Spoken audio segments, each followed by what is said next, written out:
Wow. You gave me a crazy look there when I said that. No, this is I'm on board now. Identical.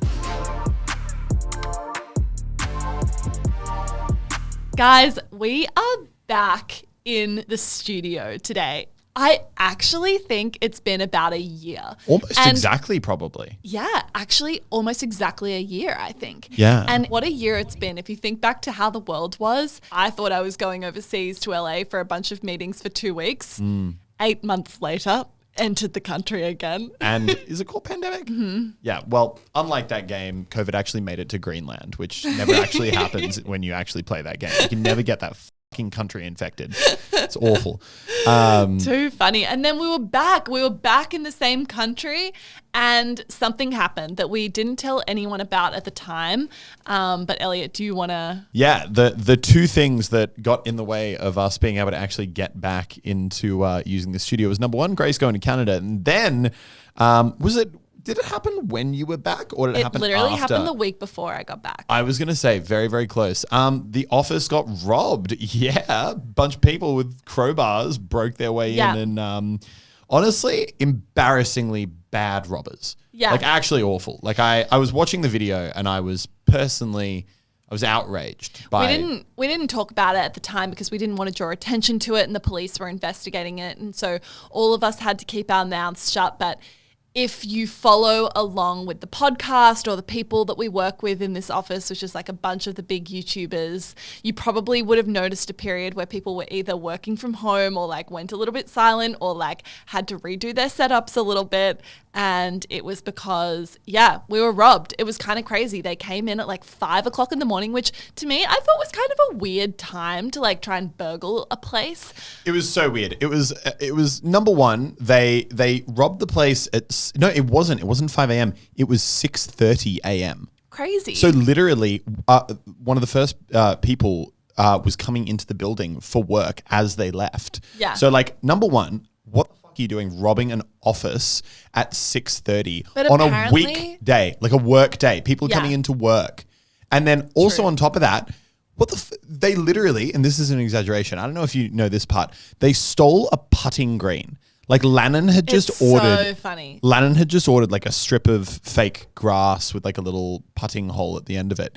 Yeah. They stole that, but they went into like my room. I didn't have to redo my setup because they walked into my room where I've got a $4,000 DSLR camera and I had Samsung phones, multiple, like on my desk, like valuable stuff everywhere. And they put their head in my room. They're like, oh yeah, can't see anything in there worth taking. Oi, Jim, don't forget the fucking putting green. Literally insane. But you know what? Funny. My favorite part about the whole thing, because we have cameras all over the office, so we could do like a full replay of the whole experience. Don't bloody try it. If you're hearing this and you think, oh yeah, could be fun, don't. We have 24-hour security now. Yeah, I was actually going to say we now actually do have a 24-hour security guard here all the time, so wouldn't recommend it. This guy, the robber, got up to our level, opened the fridge, took a Gatorade out, cracked the Gatorade open, and was just walking around, just sipping on a Gatorade as he was like trying to take stuff. It's quite bizarre. And in like the funniest and like biggest explanation of how dumb these robbers were, they stole an iPad. And the iPad has Find My iPad on it, which as soon as we knew we'd been robbed, the person that owned the iPad did find my iPad and could literally see it moving across Sydney, and where ultimately it landed. Stop at a house. We were able to tell the police the exact address of where this iPad had been taken to. And it took a while, but we got there. They caught the guys. Justice has been served. They are Insurance now in jail, has been paid out. And we have finally got some new cameras and microphones. And I actually, I couldn't believe this happened. Like, I actually thought this was like something out of a movie. So when they eventually went and arrested the people at the who, they thought it might have been, because it was actually days or weeks even between when the place got robbed to when, because obviously, there are very strict laws around what enables you to be able to arrest someone or even go into their house and be like, hey, As were there you the should ones? be. Yeah. Yeah. So it actually took them quite a while. Lannon took it personally. He went and hired like teams of private investigators to track them down. Lannon literally, like, you fucking poor robbers, of all the places you could have robbed, you robbed the place with a fucking millionaire 20-year-old with a grudge who will literally dedicate 6 figures to finding you and hurting you. To be clear, no one was hurt. To be clear, no one was hurt physically. But the point is that, not most places would be like, oh, we got robbed, it's fine, the insurance will pay out, maybe the cops will get them, like whatever. No, Lannon was like, I'm going to find them and they are going to pay. Like that was and you know what? He's got the funds to make sure that happens. I think for a while we weren't sure if they knew where they were robbing, and I think in hindsight now they definitely we know that they didn't. They didn't know. They weren't targeting us specifically, but I think it's really funny because of all the people that they could stumble along. They've taken down the people that like have large internet followings, can hold a grudge, and will do whatever it takes to feel as though justice has been served. Yeah, and have just enough free cash that they will spend it to make sure that you pay. Anyway, the police did their job in the end. Nothing needed to happen. Is after they eventually, a few weeks after, went and arrested these people, and they were going through the house and they were like looking for items that might have been taken from the office.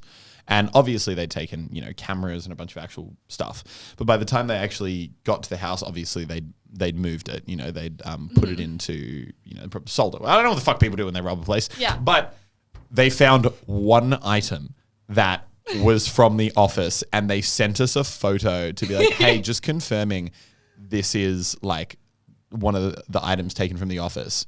Do you know what it is? Do you remember this? I think I do know what it is. It was... You actually can't make this up. It was a box of clown noses. Literally, it was when Keemstar, when he did his makeup palette, it was like makeup, and it also had like a bunch of clown noses in the box. Lannon had got the makeup palette, and I think the makeup was gone at that point, but they just to really highlight the fact these guys had no fucking clue what they were stealing. They stole this box of clown noses, and clearly they got back to the house and they would figure out what you could sell and what you couldn't. They're like, yeah, this box of clown noses is probably not going to pull big value on the open market. So the police sent us a photo of a box of clown noses, and that literally you cannot make up. The thing that like absolutely locks you in as you were the ones who robbed the place, like you're guilty, we gotcha, is a box of clown noses. From Keemstar. From Keemstar. Like take one of those noses each and put it on and like wear it when you go to court. Like, holy shit. Actually incredible. Anyway, it would be bloody hilarious to like rob an office and then end up robbing our office. Like the amount of random crap that is in this place. Oh my God. You'd be like, where am I? And I feel so bad because most of the time you would rob an office and it's pretty clear like what's valuable and what's not. In this office, you walk in, there's fucking boxes and packages and just weird shit. There's boxes of clown noses and putting greens that are wrapped up on the ground. To clarify, the putting green was in a box, so they thought they were stealing some like high-end like tech in a box. It's so they got home and they found they got a fucking putting green. That was the story of the Click office being robbed. Don't try it again. You won't succeed. We do now have 24-hour security, and we also have a lot more cameras, and we also got a fucking good alarm system installed. Seriously. So don't even try it if there are any robbers listening. But how's the rest of your week been? Yeah, rest of my week's been good. Ahead on content for once, which is lovely. Love that for you. Fortnite is, still slowly dying, and you can't really grow off it anymore, which sucks because I'm at 9.5 million. And I always said, literally, since I've been at 1 million subscribers, I was like, you know what would suck? Getting like right next to 10 million. And I've talked to you about this. I was like, it would suck so much to get right next to 10 million and then your growth slows. I fully get that. And it's easy for me to say not having 9.5 million subscribers and just wanting the extra, to tick over that massive milestone. But I think like it really is just a number. And I feel like you've done so much stuff outside of just your own Muselk YouTube channel that you're going to look back on over the last 5 years and be like, wow, like my YouTube experience was very multifaceted. And I'm sure it'll still get there. Like there'll be another game that comes out that all of a sudden you can actually grow off and it'll be fine. He's not going anywhere soon, folks. You're not rid of me yet. Well, in some other exciting news, my week, we're launching a new podcast this week. Oh, yeah. So, guys, I'm launching an individual podcast. She's sick of me. Watchtime will still be here every week, of course, but we are going to be doing another podcast called Rookie CEO. So Rookie CEO is much more like a public journaling of my experience trying to grow Click Management and run Click as a company, and the challenges and hurdles and highlights that have come out of that journey over the last few years, and really have it be like a real-time experience of what it's like working with creators and trying to build something from the ground up. So the first episode of Rookie CEO is actually available right now. It'll be linked in the description wherever you're listening. So make sure you go and listen to that right after you listen to this, and give it a little follow and that sort of thing. And yeah, I'm really excited to see if you guys like it. So please give me the feedback on whether or not you like it. Okay, Elliot. Let's get into the first topic. We have two topics today. One of them is kind of a general, you know what, I was initially like, is this even like something that we would normally go into on Watchtime? But it actually is, because it relates to digital content online, and other stuff. And then the other thing we're going to talk about a little bit later is very much gaming tech online related, which is Nintendo. But topic number one, Grace, reel it in. Topic number one. So Australia woke up today. Wow, that sounds so dramatic. Australia woke up today, and if you logged on Facebook, you would have noticed that basically all of the news and media sites and pages on Facebook have been blocked or taken down. Basically, no one's able to post. If you click on the page, it shows that there's no content there. And this is obviously a massively dramatic move. And it's a result of an ongoing tension between the Australian government trying to pass what they're calling the media bargaining laws at the moment. And the media bargaining laws are the principle of them is that basically search sites and publishers of news and social media sites, which they count basically as publishers of news, should have to pay for quality journalism. You should have to pay for good news, and basically what they're trying to encourage, or what they're trying to enforce, is that platforms like Google and Facebook should have to pay the media companies to be able to show the content on their platform. This has been highly controversial. I personally don't, and I'm not saying that the law isn't like, I literally can't say if it's right or wrong, because I actually just, it sounds so weird to me that I think I just fundamentally don't understand. But sorry, please continue. Well, I think you're in the same boat as Facebook, because Facebook has blocked all of the sites now, basically saying to the Australian government, no, you guys just don't actually understand how this relationship works. This works is we're a multi-billion-dollar conglomerate who owns the entirety of the online space, and if you fuck with us, we'll take away your toys. I think Facebook is just like, no. We're not paying for you to be able to be on Facebook. You are blessed that we are letting you on Facebook. Facebook is basically like, you're so lucky that you're even here, because we generate so much viewership of your own news for you that people read on Facebook organically. So Facebook's basically trying to, it's kind of a bit of a big dick competition, I think. It's like the government saying, hey, you want news, you have to pay for it. And Facebook's saying, actually, we don't. You're lucky to be here, and we're not paying for it. You know what's so crazy as well? Like, it's actually wild and a testament to like the power of a company like Facebook these days. But that, literally the words you use right there, it's a big dick competition. Normally, when you're talking about the government, there is no big dick competition. It's like, no, we're the government. We make laws.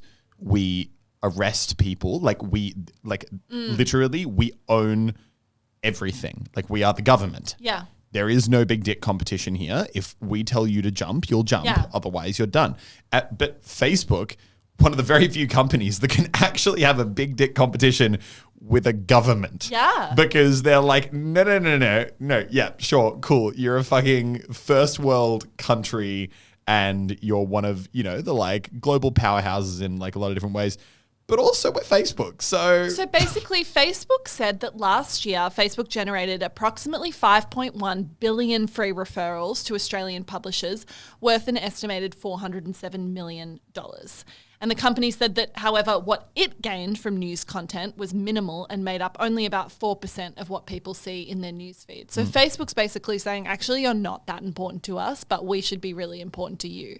And I think that point that you made there about like how many companies actually could put up a fight against the government and say, hey, actually, no, not many. I think there's probably like 4 in the world. I think it's Google, Facebook, Microsoft, and Amazon. I think the big 4 tech companies, it's difficult. And I think you're seeing this in the US at the moment with the number of Senate inquiries that are happening into those 4 companies about how they're treated because they are so large and such monopolies of what they do, or arguably monopolies of what they do, that they're more than just private companies anymore. They're more than that. They have the ability. They are governments in a way. And Facebook is so powerful for how people consume internet and advertising and politics, and the ability that they have to literally sway election outcomes. I was going to say, I think Facebook's more powerful than most governments because they can literally determine who's in government. Yep. And I think you see another example of that with Apple and Google and Epic last year. You know, Google and Apple taking Fortnite off the app stores and Epic really needing to have a David and Goliath moment with these massive tech companies to try and actually change the way that things are done, because these companies are totally manipulating massive markets in the way that things are done. Yeah, it is like a little bit scary. And don't get me wrong, I still think I fundamentally think what Facebook did is totally fine, like what they did today. Like, absolutely. Like, if there's a law that's suddenly going to charge them for hosting news content, then by all means, if they don't want to pay, they can take it off. That's fine. But I do think there is I don't know if scary is the right word, but it is a very semi-alarming trend that if you look at pretty much any time over the past few years where someone's actually like stood up to one of these big companies and actually questioned any part of their business practice, they're literally like a kid throwing a tantrum. They're like, how dare you question us? We will fucking, like, I will ruin you. Literally. Like, Australian Apple's government. like, oh, you don't want to pay 30%? No worries. We'll just take you off. And not only that, but they not only took it off, but they also went after Epic's family. Like, you know, hypothetically speaking. But like, I was like, really? No, but they did. Like, they were like, we're literally going to remove the Unreal Engine developer access, which is like, that's literally being like, we're not just punishing you for Fortnite, we're coming for everything that you love. Like, that, very punitive. And I think that it's very, like, I think the Facebook thing is so interesting because it's another example of, like, you know, someone being like, hey, like, you know, like, not sure if we, you know, think we want to like try putting some restrictions in here. And they don't only like push back, which they did push back before, they flip the table. They're literally like, well, if you don't want to play by our rules, we're gone. Yeah, to be clear, the law isn't even enacted yet. It's not even through the Senate yet. Passed the House last night, which is why this happened. But it does seem like quite a dramatic, like flip the table kind of moment. And I think even Amazon is a really interesting example of them sort of exerting their power as well. And obviously the Amazon marketplace, people are able to, you know, buy and sell whatever they like. And there are many, many small businesses that have been created purely off the back of the Amazon marketplace.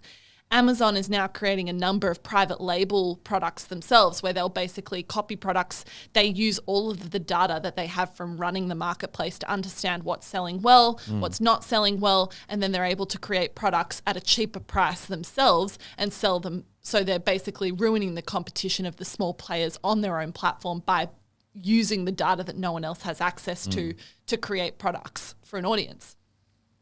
And that has been something that's been investigated very heavily as to whether or not it's anti-competitive. And Amazon's basically like, look, it's our platform. If you want to play on it, like, you're welcome, but these are the rules. And like, this is our platform. And the rules you can are, go sell if you your make products. anything successful, we're going to rip it off and sell it ourselves. Literally. They're like, you can go sell somewhere else if you want. Go down to the little markets on the weekend, give it a go, see if you can find the same kind of audience. I think like just go sell it at the hardware store. Do they still have hardware stores? Yeah, they still a thing. Cute. Right. Yeah, They're basically saying like, hey, you guys are lucky that you actually have access to the audiences that you do through our platform. And I do kind of get that. And I think even with the Apple and Epic example, I kind of get that argument back in the day where Apple's like, look, we're just making Apple phones. You don't have to sell your apps on our store if you don't want to, or if you don't feel comfortable paying 30%. But the reality is that that's just not the case anymore. It's not realistic to say that. It's like that is where people are, that they are the marketplaces. They're a complete oligopoly. And if you're going to be competitive at all, you need to be there. I was going to say, I think that, it's all good and well to say that, oh, well, like it's their platform, they can do what they want.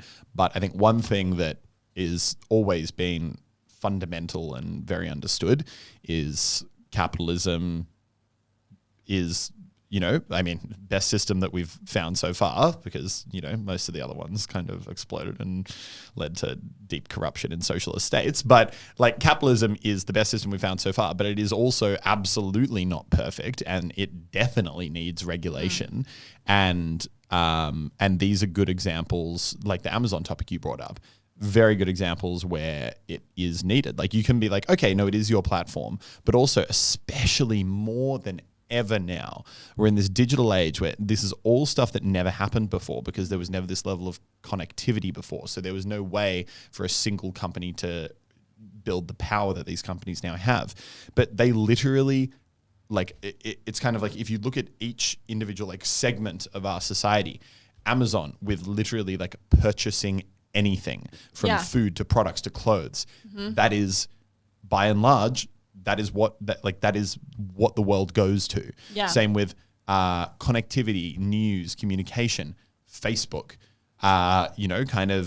finding information, Google. Like everything is now so centralized around these major powers. If you just go with the line of, well, like it's their platform, they can do what they want, that's going to get out of control very quickly. It's also just completely unrealistic, I think, for the world that we live in. But to bring it back to Facebook and what happened today, and by all means, if I'm fully misunderstanding, which I very much acknowledge I could be, please someone tweet at me and correct me. But I think that example you brought up is very interesting in terms of Facebook's like we pushed 5 billion page views through to these news websites over the past year. And I think that it is very, very telling that, I feel like news media is kind of like the poster child for, hey, we're really struggling to adapt to the new norm, which is digital online, like they're like, wait, what do you mean people won't pay $3 to have a newspaper delivered to their door every day? So true. Like that's our business model. That can't change. And all of a sudden, you're seeing them try and have subscription models, and some are doing subscription models, some are just trying to show ads, and they're all really, really struggling. And I do wonder if this is just another fundamental example of, kind of the news media, which obviously has power over government, but kind of like literally like going up to mummy and daddy Parliament House and being like, Mom, we're really struggling to operate in this new business norm. Like, can you get Google to give us money? Like, once again, do you think to push back on that a little bit, like, do you think there is an element where actually that is necessary? And maybe that's an example where capitalism isn't working perfectly, but it is really important to have legitimate news and media outlets where you're getting quality journalism. In an era where we live in fake news. Who said that the journalism's quality? Well, but genuinely, I thought it was very interesting. Like, it raised a really interesting topic with me. Like, by and large, we all know that Rupert Murdoch owns pretty much all the fucking news in the world, and there are so many demonstrable examples where that is very much like, just because something is branded under a really professional looking news website in no way means that the news is any truer or better than what someone tweets or reports or, posts anywhere. But it was an interesting, kind of thought I had, because obviously this morning I woke up and I was Googling it and I was like, reading about all the Facebook stuff that had happened. And I was like, wait, where am I reading this? I'm reading this on Sydney Morning Herald or, Yeah. one of the, and I was like, and these are literally the websites that this decision is impacting negatively. And then I was like looking at all the headlines and all the articles and the like tone behind them all. And obviously it was all like, oh, this is just another great example of why Facebook is too powerful and why this law is so desperately needed. Yeah. And I was like, wait a second. You're literally like, of course you're going to say that. Like, Yeah. you're the news. Like, Yeah. you're literally the one that's a really good point. You're the other dog in this fight. Like, your opinion on what Facebook, why Facebook biased. is doing, what they're doing is wrong, is the same as if I were to go to Facebook and they would be like, no, this is why what we're doing is right.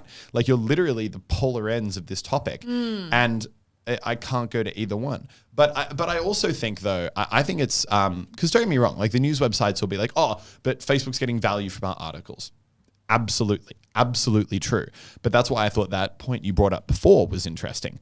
But you're also gaining things from Facebook actually pushing your articles back. Yeah. You know, like it's symbiotic relationships. Yeah. And I think that, and once again, very happy for people to tweet me and tell me I'm wrong. But I think it's also a very good example of how I think a lot of the time the news is looking at this and they're kind of like, oh, well, like they're making money from us, therefore we should be charging them. Yeah. But it's also like, no, but you're also making money from Facebook. Yeah. All those page views you're getting are generating new revenue. You're generating, like, imagine if Facebook then went back to the news companies. So like every time someone shares your article or clicks on a link, we're you charging need to pay us money. And they'd be like, wait, no, that's like, once again, I guess people would say Facebook does do that by requiring that you pay for additional exposure on Facebook now. Facebook is a pay to win model if you're a page. Yeah, it is. But it's also, I don't know, I think social media in general is and isn't. Like, very interesting discussion. It is. I would actually love to know what people think. I think Yeah. it's very, very interesting. I literally don't think that I have fully formed my own opinion yet. I do. My brain, just from my general experience with media and how they operate over the years, does err on the side of, okay, this is an example of a dinosaur industry that's like clawing at the last remnants of traction they have to try and like hold on for dear life, when in reality it's moving quickly, it's getting outpaced, and you either go with the flow or you die. Like, it sounds brutal. I love when Elliot's like, I haven't really made up my mind on this one, but they are a dinosaur and they will die. I'm like, no. By all means, I do want to get more informed, and I'm sure after this, I'm going to continue reading and listening and like watching so many more 100%. Things. Gonna have to try and find an impartial news article that isn't written by the people on the other side of the argument. But it is something I'm keen to learn more about. But by that same token, I do think that if you look at patterns of behavior, it's interesting because on one hand, you've got huge regulatory overreach and power that you get from a company like Facebook, which is by all means, I'm not saying better than the news companies. I think they're all kind of doing their own horrible things in their own way. Well, sorry, I don't think news is doing horrible things. But the point being is that they're all doing things wrong. I just don't think that this law is necessarily as reflective of something that actually needs to happen versus something that, the news is like, oh, well, effectively them just trying to find an easy way to gain a revenue model in this digital space instead of fundamentally changing the way that they operate, or possibly just acknowledging that this traditional news media model isn't as viable as it used to be. Which, don't get me wrong, I value good journalism so much. Like, you and I both obsessively listen to The Daily and so many news media. I obsessively read the news. But I also do wonder whether or not it's just going to distill down. There isn't necessarily potential to have 80 different news outlets covering Sydney.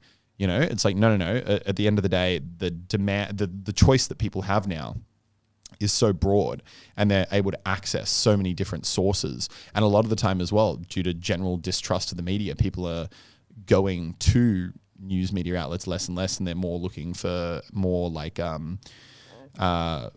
homegrown, authentic-y feeling sources, whether that's right or wrong.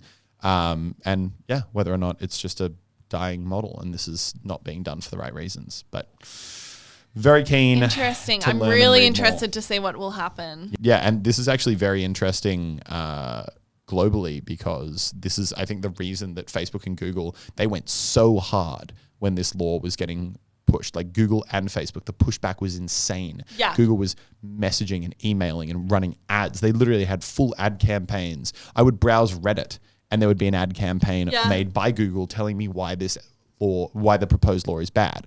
And the reason that this is so relevant for everyone listening is that this is a law that I think Google and Facebook both feel like if it does get passed through Australia, that it will be a kind of impetus for other governments to look at it and go, oh, okay, well, Australia is doing this. Is this something we should look at for our own country? Their pushback is so intense, not because Australia is the hugest market and makes up a huge amount of their revenue. It's because they're worried that this would be the first domino to fall in a global change. Sounds like Epic and Apple. Yeah, literally, it is. But you see these fierce fights over what don't get me wrong, Epic is big and Fortnite is big, but in the scheme of Apple's business model, Epic and Fortnite aren't that big. No. But the reason you see such aggressive pushback is because of we can't set a precedent here. Yeah, they fear the global change. Interesting. All right, so that'll wrap us up though on the Facebook topic. Very interesting. Very, very interesting. God, I didn't expect to talk about that for as long as we did. No, you really launched right in. I really went into that. No, but and now this other topic feels kind of small and bite-sized. But that's okay. We spoke about the first one for a long time. Yeah, the reason that this podcast is a day late is because we were talking about recording yesterday, and then honestly, great that we waited a day because this Facebook news also only came today. Guys, we were going to record yesterday and we had a list of like 5 or 6 topics and we were like, they're okay. We don't love them. They're not grabbing us. Yeah. And then today we wake up and we're like, okay, now served on a platter. Do we have time? Yeah. Yesterday I was like, oh, okay, like let's wait and do it tomorrow because what happened also this morning is Nintendo Direct, which is kind of Nintendo's big game press conference where they announce things. And the reason I was like, oh, we should wait is I was like, oh, like there'll be some cool stuff that gets announced. Like everyone's been sitting in quarantine for a year. What are they doing? Obviously they're making some good games. And I was expecting, like a Breath of the Wild 2 or like some really awesome new stuff.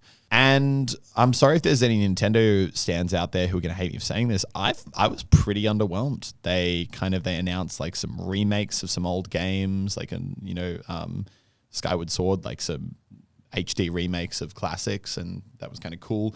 But you know how you can always tell? I always have picked this up from going to E3 every year, except for last year because of a pandemic. But from going to E3... And it's never coming back again. Yeah. But from going to E3 every year and going to so many like press developer conferences, like Bethesda, where they announce all their upcoming stuff. Mm-hmm. You know how you know that they know that their conference is bad and dry and there's not enough good stuff in it? Yeah. They announce a title that is nowhere near release, and they also clarify that it's nowhere near release. So I remember very specifically, I went to the Bethesda conference in, I think it was 2017, I want to say. It might have been 2018. I think it was 2018. 2017? Who knows? But it was 2017 or 2018. And the whole conference was like, it was kind of like, what are you doing? Like, there's nothing that good here. I think it was the year, I think, as well, they might have announced Fallout 76.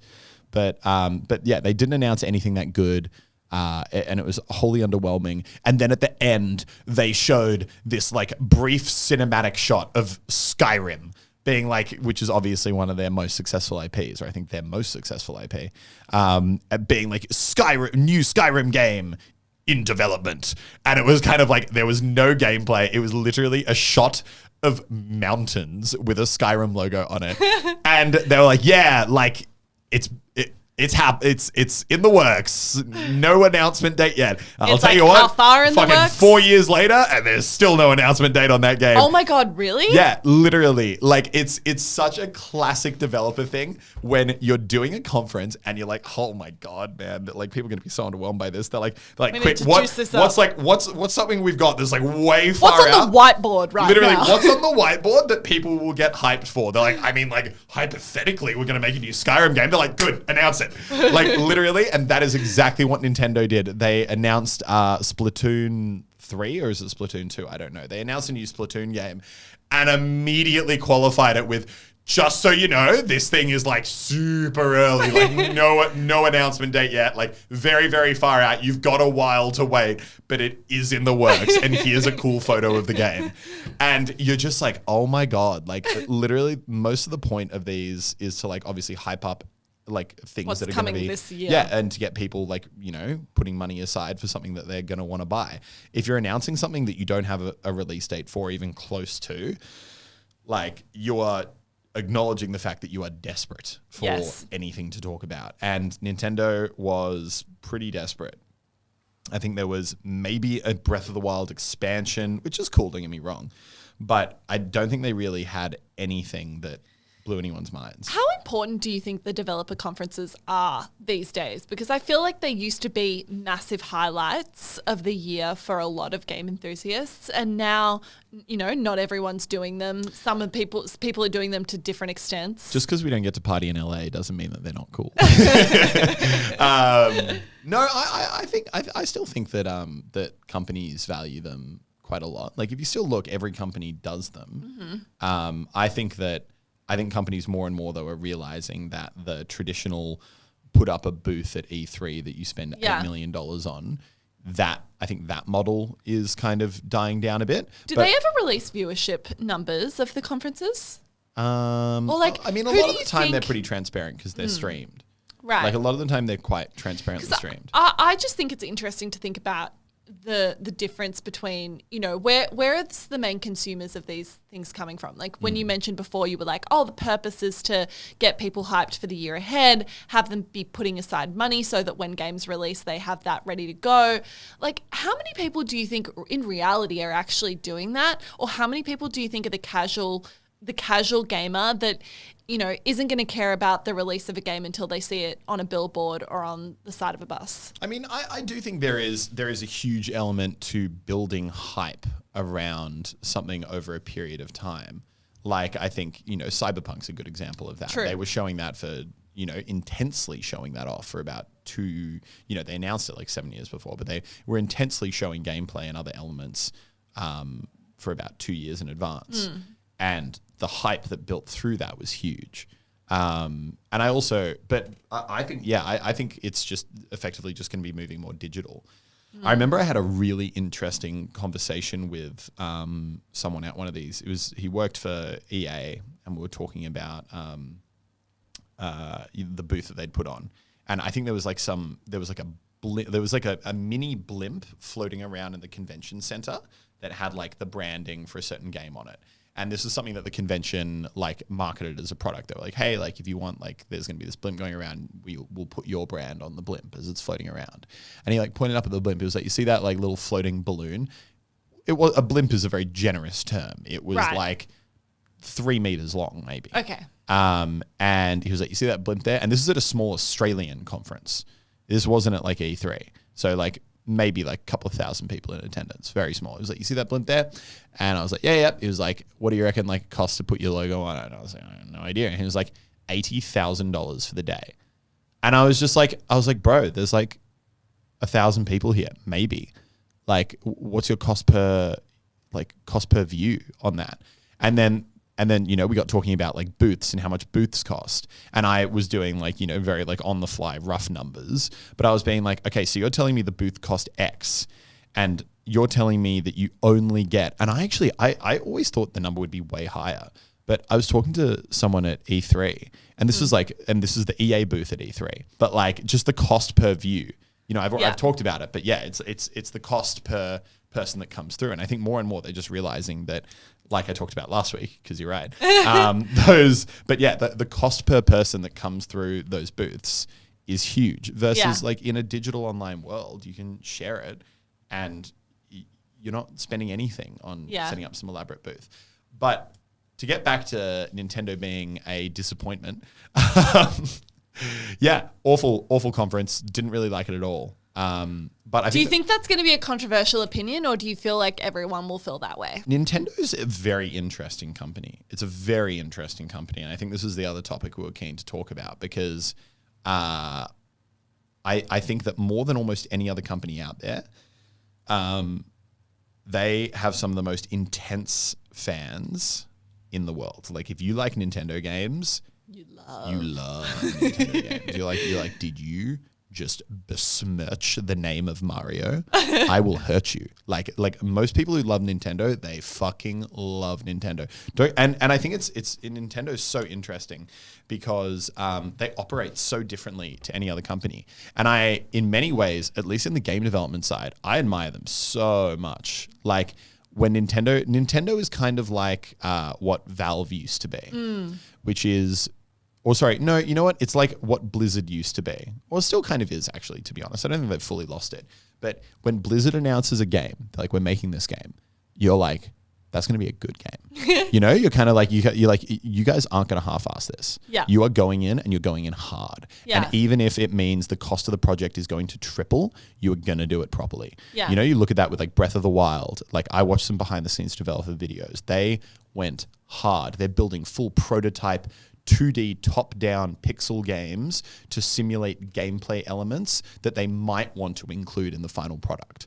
And when Nintendo makes a game, they go hard. So honestly, a lot of their reputation is so well earned. You know, you look at like all the Mario games, Smash Bros, Breath of the Wild, everything they make is chef's kiss. Love it.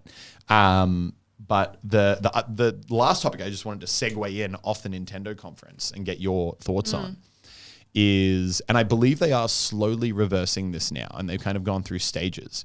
But for the longest time, Nintendo was one of the, well, I want to say one of, but I think actually the only company where they had a policy of literally not allowing anyone to make videos or content on any of their games and monetize it. Little known fact, but a lot of the reason that you don't really see that many Nintendo games on YouTube is because, and they did, so basically they went through stages, and I'm not exactly sure what stage they're in right now, but initially, if you posted any Nintendo game on YouTube, they would content ID it and claim it and effectively take all the revenue it generated. Yeah. Anything. This is a very interesting topic, and I think it's one that probably a lot of viewers don't understand. But obviously on YouTube, you're not allowed to use the IP of other people. The biggest place you see this play out is with music. That's why you won't hear copyright music on people's videos, because the record labels will claim it and the creator can't make any revenue off it. Yep.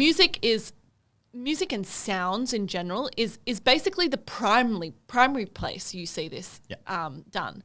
Technically, game developers and publishers could do this as well, because you are using the IP of that game to create content that you are then making money off. Yeah. Technically not allowed if those developers and publishers didn't want them to. The same way if you were to like literally post a video of you watching a movie and the movie is on the screen. Exactly. Like, whoever made the movie is like, no, that's our movie. Like we own that. Exactly. It's like, even though gameplay is obviously dynamic, it's not set shots. Yeah. What happens Everything is different. Everything is owned by the developer. They're like, we made that. That's ours. If you post a video of that, like literally every single gaming video you watch on YouTube is only allowed to be there by the grace of the developer. Yeah. The developer all of a sudden decided, hey, yeah, we don't want that up. They can take it down, and there's actually been developers that have done that. Like, doesn't happen very often, but a lot of the time, like an indie game developer will release their title and it'll get a bad review, and someone's made a video basically trashing the game, calling it bad, and they literally just issue a copyright strike, take the video down. Now, most developers don't do this because they see the benefit and basically the free marketing that they get by having people play their games and upload the content on YouTube or Twitch. It's like most of them will actually go the other direction and really embrace that side of people exploiting their IP. I think the company that does it best is Epic, by far. Epic completely embraces their creator community. They are deeply involved with all of their top creators. They literally pay them through Support a Creator. They will pay them through Support a Creator to be creating content and having people use their code. They are putting on tournaments for big creators, and obviously to, the biggest extent, they're doing the Icon series, where they're actually putting custom skins of creators into the game itself. Epic embraces this. They So embrace the creator community as being one of their biggest ingredients for success of Fortnite. Yeah, absolutely. Other games absolutely embrace it. They will pay people when new series or seasons release to make a video promoting the game. It is a marketing mechanism for them. I just thought of the most interesting tie-in. Okay. It is literally, well, not literally, but very fucking similar to our first topic. Wow. It okay, is go on. Literally, it's the question of, is the promotion Who's getting the benefit? the same way that Facebook's like, no. Like when we post your article, we're driving traffic to your article. It's the exact same principle with YouTubers playing games. It's like the YouTuber's like, yeah, I'm making money off playing your game. Like I'm posting videos on it, but it's symbiotic. When I make a Fortnite video, I'm showing people how much fun I'm having playing your game, and I'm driving people to download it. Yeah. Like I'm doing your marketing campaign for you. That is it. That is actually no. Wow. You gave me a crazy look there when I said that. No, This is I'm on board now. Identical to the Facebook news article thing. It's a symbiotic relationship. Sure, Facebook is making money off the news articles, but also they're making the news companies money by driving traffic to them. It's identical with YouTubers and playing games. Yes, the YouTuber is making money off something that the games company made. Wow, we were not predicting this tie-in, but also they're driving sales and downloads back to it. So I was actually watching and reading a lot about it a year or two ago because I thought it was such an interesting take that Nintendo would claim any video. Apparently it's like something very deeply rooted in Japanese culture, which is this idea of exploiting or making money off someone else's product. Is like apparently it's like a very deep-rooted cultural thing, and that's why their stance on it was so hard. So they are slowly segueing out of it, and I think that, they look around and they see Epic, building some of the biggest IPs of all time through creators and creators kind of sharing their content. But very interesting take, and I love how much that connects to Facebook. You know what? I went into this episode and I was like, these are two good topics, like not the normal kind of thing that we'd be talking about on Watchtime, but I actually feel like this was a super interesting conversation. I mean, I learned a lot for sure. Definitely. That was a cool tie-in. I liked it. Yeah, interesting. Good one, E. Guys, that's all we've got time for this week. Remember to like and subscribe and follow us on all the platforms. You know the drill. And we'll see you next week. Bye-bye. Bye-bye.